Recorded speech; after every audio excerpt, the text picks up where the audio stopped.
नवलेखकांसाठी बालवाङ्मय कार्यशाळा या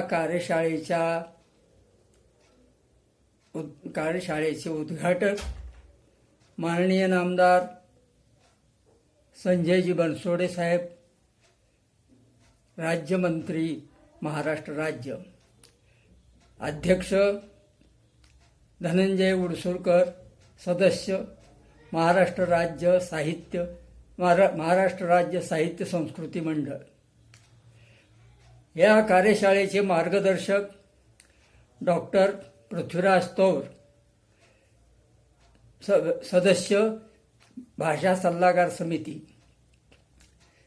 याशिवाय या कार्यशाळेत विशेष मार्गदर्शन करणारे विलास शिंदगीकर हे पण साहित्य संस्कृती मंडळाचे सदस्य आहेत।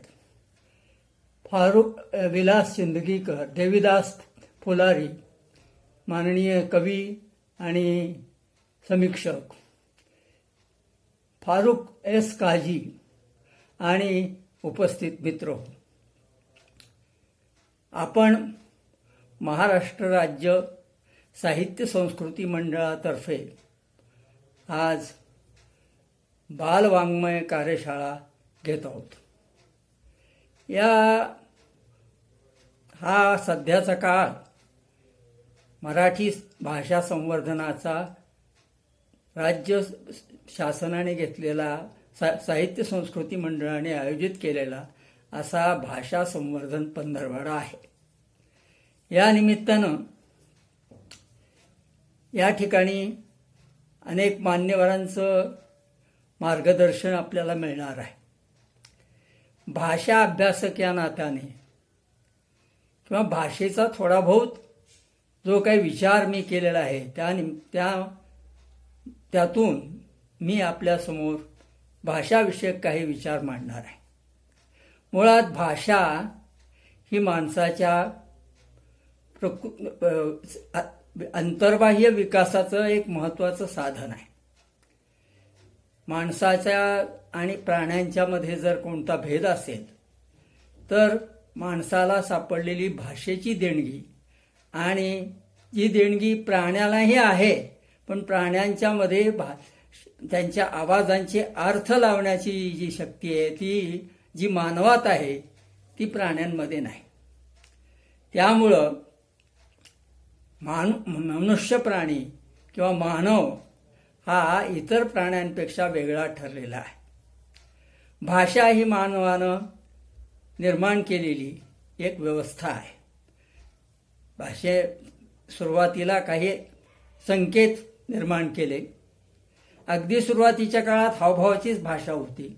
त्यानंतर काही आवाजांना, ध्वनींना संकेत रूप दिलं आणि त्यातून शब्द सामर्थ्य निर्माण झालं आणि त्यातून भाषेचा व्यवहार सुरू झाला।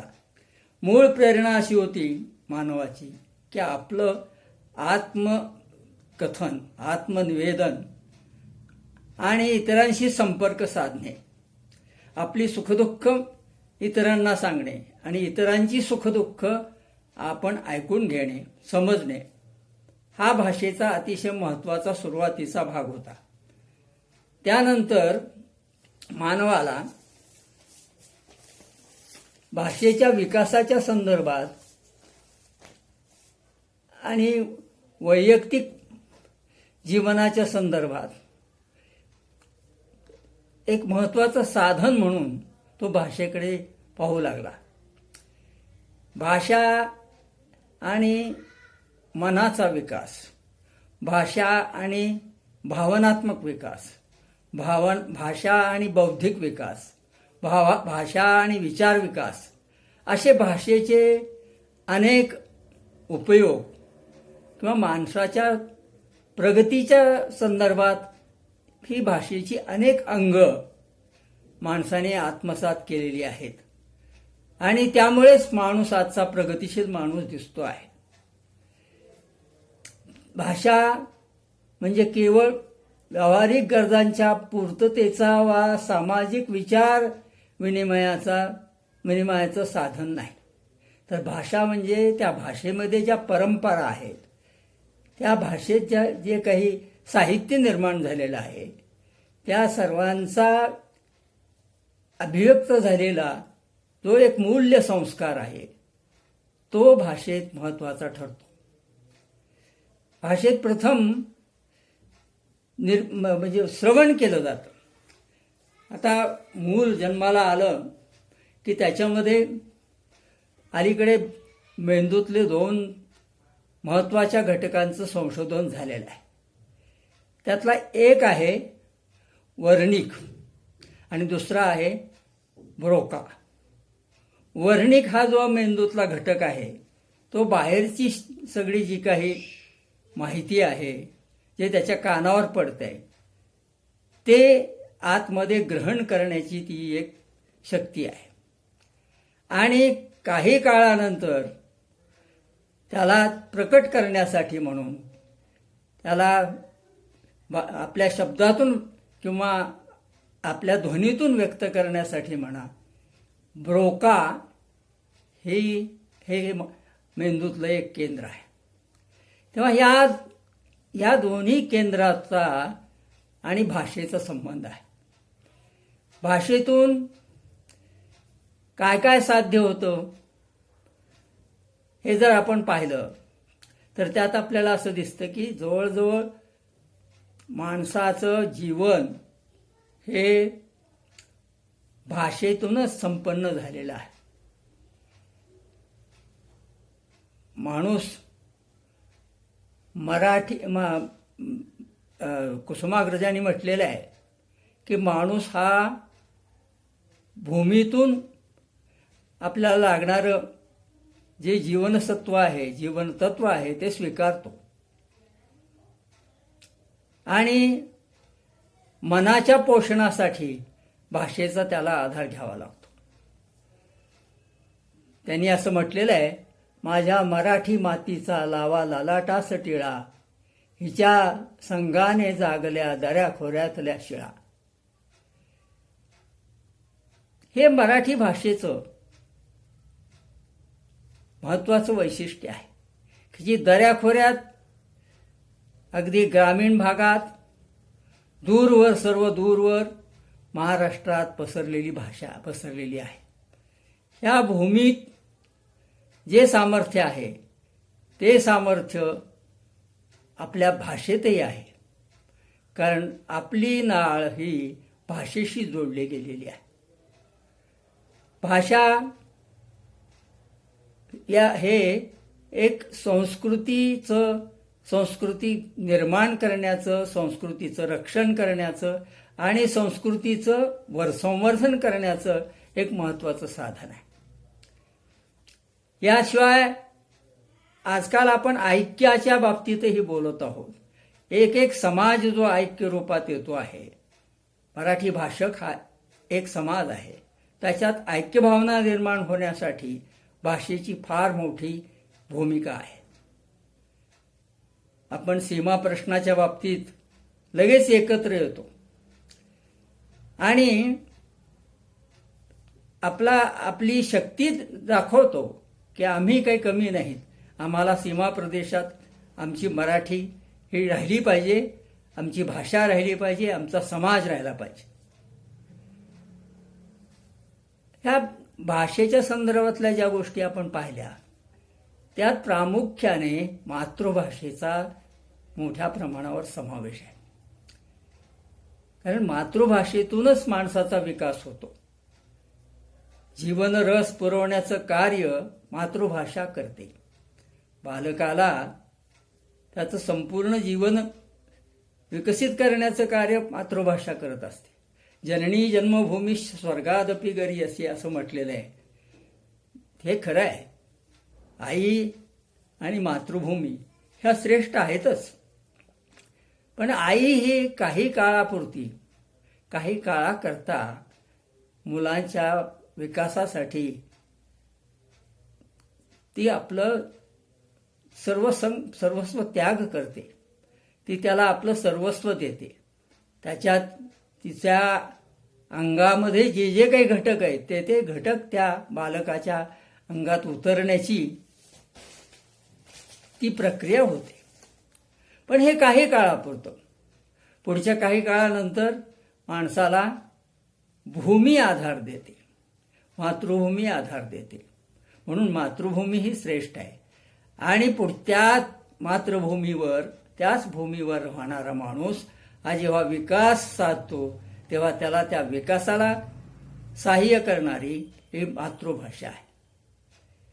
मातृभाषेच्या बाबतीत माणसाला ती इतकी अंगवळणी पडलेली असते, इतकी असते की आपल्याला एखाद्या वेळेस रस्त्यात ठेच लागली तर लगेच आपल्या तोंडून उद्गार होतो, अगं आई ग. मातृभाषेतून येणारा उद्गार ही त्या माणसाच्या सर्वांगीण अशा प्रकारच्या प्रवृत्तीचा तो हुंकार असतो. सर्वांगीण संस्कृतीचा तो आविष्कार असतो. सर्वांगीण भावभावनांचा आविष्कार असतो. वेदनांचा आविष्कार असतो. या ठिकाणी मातृभाषेच्या संदर्भातली एक कथा पेशव्यांच्या काळामध्ये झालेली आहे. पेशव्यांच्या काळात नाना फडणवीस हे पेशव्यांचे प्रमुख सल्लागार होते. आणि नाना फडणवीस हे 3.5 शहाण्यामध्ये पण होते, बुद्धिमान होते. ते असताना एका दरबारामध्ये, पेशव्यांच्या दरबारात एक बहुभाषिक असा माणूस आला, जो सर्व भाषा सफाईदारपणे बोलत होता. त्याला येणाऱ्या भाषा पाहून हा कोणत्या भाषिक आहे हे काही लोकांना कळत नव्हतं. तो स्वतःही आव्हान देत होता की माझी मातृभाषा कोणती आहे ते ओळखा, सांगा. पेशव्यांचा दरबार संपत आला होता. नाना फडणवीस म्हणाले, मी उद्या तुला याचं उत्तर देतो. नानांनी त्यांची चांगली सरबराई केली होती, व्यवस्था ठेवली होती. रात्री हा माणूस झोपला, त्याला गाढ झोप आली. त्यावेळेला नानांनी त्याच्या अंगावर गार पाणी शिंपडलं, त्याच्या तोंडावर शिंपडलं. आणि त्याबरोबरच तो उठला आणि सुच्छे असं म्हणून तो लगेच ताडकन उभा राहिला. त्यानंतर नानांनी सांगितलं दुसऱ्या दिवशी की या माणसाची भाषा गुजराती आहे.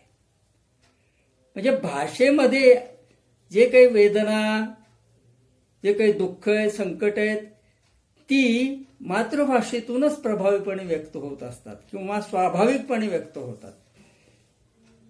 म्हणून मातृभाषा ही अतिशय महत्वाची आहे.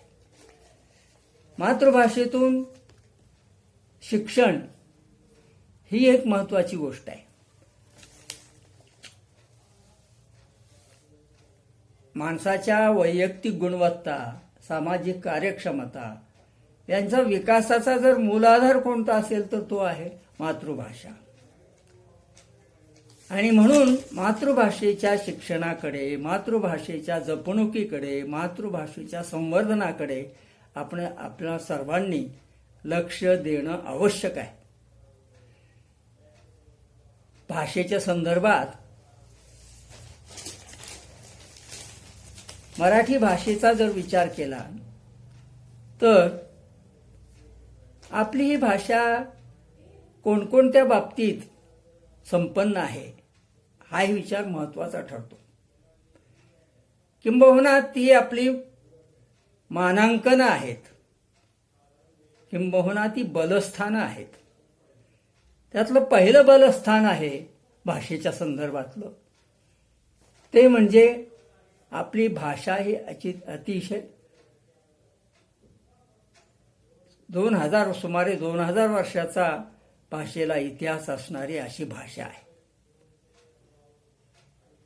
गाथा सप्तशतीसारखा ग्रंथ असेल किंवा अन्य काही ग्रंथ असतील, त्यात येणारे शब्द आणि यावरून जवळपास 1800 ते 2000 वर्षाचा या भाषेची परंपरा आहे. त्याशिवाय अगदी सुरुवातीच्या काळात या भाषेत ज्ञानेश्वरीसारखा अत्यंत श्रेष्ठ असा ग्रंथ निर्माण झालेला आहे. ज्या ग्रंथात तत्वज्ञानाबरोबरच आत्मदर्शनाचा एक फार मोठा आत्मदर्शनाची संधी, आत्मदर्शनाचं विवेचन, आत्मदर्शनाचा आविष्कार या ठिकाणी ज्ञानेश्वरांनी केलेला आहे. सर्वसामान्यांना परमार्थाचं ज्ञान व्हावं, ते शब्दरूपात व्हावं म्हणून प्राचीन काळापासून जपलेलं जे साहित्य होतं वेदासारखं, ते संस्कृत भाषेत होतं. वेद, उपनिषद, अन्य काही ग्रंथ, पुराणं ही सगळी संस्कृतमध्ये होती. आणि ह्या संस्कृत ग्रंथातून तत्वज्ञान जे सांगितलेलं आहे ते तत्वज्ञान सामान्य माणसापर्यंत पोहोचवणं शक्य नव्हतं. हे ज्ञानेश्वरांच्या लक्षात आलं आणि त्यांनी भगवद्गीता या ग्रंथावर ज्ञानेश्वरी हा निरूपणात्मक ग्रंथ लिहिला.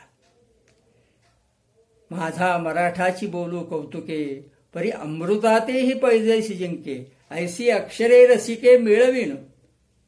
असे जेव्हा ज्ञानेश्वर म्हणतात तेव्हा मराठी भाषेचा गौरव, मराठी भाषेचा स्वाभिमान, मराठी भाषेमध्ये भाषेचं सामर्थ्य ह्या गोष्टी त्यातून व्यक्त होतात. शिवाय ब्रह्मविद्येचा सुकाळू करी, हे सुद्धा ब्रह्मविद्येचा सुकाळ करण्याचं कार्य ज्ञानेश्वरांनी केलेलं आहे. त्यात मग भक्तिमार्ग असेल, ज्ञान असेल, योग मार्ग असेल, जे गीतेत आलेले सगळे विषय हे ज्ञानेश्वरांनी अधिक स्पष्टपणे काव्यात्मक पद्धतीनं, कलात्मकतेनं या ठिकाणी मांडलेले आहे. त्याचबरोबर ज्ञानेश्वरांपासून पुढची जी संत परंपरा आहे ती सुद्धा मराठीच्या विकासात मोठी भूमिका बजावणारी आहे. संत नामदेव असतील, त्यांनी मराठीचा ध्वज पंजाबमध्ये फडकवला. भक्तिमार्ग आणि अन्य तत्वज्ञान हे त्यांनी पंजाबी लोकांना तिथं उपलब्ध करून दिलं. एकनाथांनी आपल्या भारुडातून आणि आपल्या गवळणी, अभंग यासारख्या साहित्यातून सर्वसामान्य माणसाचे जे काही आविष्कार आहेत, सर्वसामान्य माणसाच्या भावभावनांचे ते आविष्कार प्रकट केले. सर्वसामान्य माणसाच्या मनात असलेल्या भक्तिभावनेला अधिक स्पष्ट करण्यासाठी भक्तिभावना ही कशी श्रेष्ठ आहे किंवा भक्तिभावना ही कशा कशातून व्यक्त होऊ शकते हे सांगणारा भागवत ग्रंथ हा रचला. त्यांनी संस्कृत भाषेत रचना करणाऱ्यांना असा प्रश्न केला की संस्कृत भाषा ही देवे केली आणि प्राकृत काय चोरापासून झाली. अशा तऱ्हेनं संत साहित्यामध्ये नंतरच्या काळात तुकारामांसारख्यांनी, तुका झालासे कळस असं म्हटलं जातं, तुकारामांनी सर्वसामान्यांच्या करता वेगवेगळ्या अशा ज्या काही त्यांच्या विचारासंदर्भात असतील, त्याच्या वागणुकीतील विसंगती असेल, त्यांच्या व्यवहारातल्या काही ज्या गोष्टी असतील त्या सगळ्या आपल्या अभंगातून व्यक्त केल्या. तत्वज्ञान सांगत सांगतच, अध्यात्म सांगत सांगतच त्यांनी व्यवहारातल्या अनेक गोष्टींची उदाहरणं दिलेली आहेत. यांनी दिलेली उदाहरणं ही अतिशय दर्जेदार अशा प्रकारची आहेत. अर्भकाचे साठी पंते हाती धरली पाटी, तैसे संत जगी क्रिया करुणी दावी. हा आचरणात आणण्यासारखा जो भाग आहे तो महत्वाचा आहे. बालकाला शिकवताना गुरुजी हातात पाटी घेतात आणि शिकवतात, तसं संत हे आचरण करतात आणि आचरण करून मार्ग दाखवतात. हा महत्वाचा विचार त्यावेळेला त्यांनी सांगितलेला आहे. तुकारामांच्या अभंगानंतर पुढच्या काळात काही निळोबारायासारखे वारकरी पंथात किंवा संत परंपरेत श्रेष्ठ संत झाले. पण त्यानंतर पुढे तंत कवींचा उदय झाला, ज्याला शाहीर कवी असं म्हटलं जातं. त्या काळामध्ये एकीकडं संतांची परंपरा होती, त्याच्याबरोबरच लागून त्याला जोडूनच पंडितांची परंपरा होती. वामन पंडितासारखे कवी, यमक जुळणारे कवी आणि सहज सोप्या भाषेत उपदेश करणारे कवी असेही होते. त्याचबरोबर अगदी सुरुवातीला मराठीतलं गद्य जे आणलं ते महानुभाव पंथीयांनी आणलं. 13व्या शतकात जसे ज्ञानेश्वरांनी ज्ञानेश्वरी आणली, तसंच 12व्या शतकाच्या अखेरीस आणि 13व्या शतकाच्या सुरुवातीस जे महानुभाव साहित्य निर्माण झालं ते आपल्या इथल्या स्वाभाविक प्रवृत्तीचं दर्शन घडवणारं होतं. सहज सोप्या भाषेत वाक्यरचना महानुभाव पंथीयात दिसते. तत्वज्ञानही त्यांनी सांगितलेलं आहे. तेव्हा अशा तऱ्हेनं महानुभाव पंथ असो, संत साहित्य असो, पंत साहित्य असो, पंडितांचं साहित्य असो आणि पुढच्या काळामध्ये शाहिरांचं साहित्य असो, हे प्राचीन काळामध्ये एक समृद्ध अशा प्रकारचं साहित्य दालन आपल्याला दिसतं. यानंतरच्या काळातही आपल्याकडं नवोदित अशा प्रकारचं साहित्य निर्माण झालं. आधुनिक काव्याचे जनक म्हणून ज्यांना म्हटलं जातं ते इंग्रजांच्या काळामध्ये 1885च्या सुमाराला केशवसुत होते. केशवसुतांनी खरं म्हणजे वैचारिक जागृतीचं फार मोठं कार्य केलेलं आहे. सामाजिक समतेचा संदेश दिलेला आहे.